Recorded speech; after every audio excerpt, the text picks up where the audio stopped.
గత ప్రభుత్వం సిబిఐ మన రాష్ట్రానికి రావద్దన్న తిరిగి జీవో ఇష్యూ చేసింది.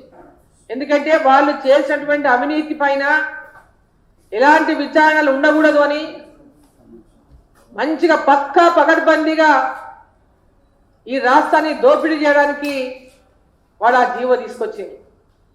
మరి ఈరోజు ఈ రాష్ట్ర ముఖ్యమంత్రి గారు వెంబడే ఆ జీవోని రద్దు చేసి ఈ విచారణను వెంబడే చేపట్టే విధంగా చొరవ తీసుకోవాలని చెప్పి సందర్భాన్ని నేను తెలియజేస్తా ఉన్నా.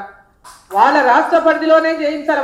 ఓసారి అంటున్నారు సిబిఐ, ఎందుకంటే వాళ్ళు ఇన్ని రోజులు మాట్లాడుతూ ఉన్నారు కదా, బీజేపీ బీఆర్ఎస్ ఒకటి, బీజేపీ బీఆర్ఎస్ ఒకటి, సిబిఐకి ఇస్తే ఇవన్నీ కూడా కాలయాపన కోసం, వాళ్ళని కాపాడడం కోసం మాట్లాడినటువంటి మాటలు కానీ మనం పరిగణించాల్సి వస్తుంది. వాళ్ళ చిత్తశుద్ధి ఉండుంటే, నిజంగా కాలయాపన చేసేటటువంటి ఆలోచన లేకుంటే మరి ఏసీబీతోనే చేయించవచ్చు, సిఐడితోనే చేయించవచ్చు. ఇమ్మీడియట్గా దానిపైన ఎంక్వైరీల ద్వారా ఏమేం జరిగిందో వాటన్నింటినీ కూడా బయటికి తీయవచ్చు.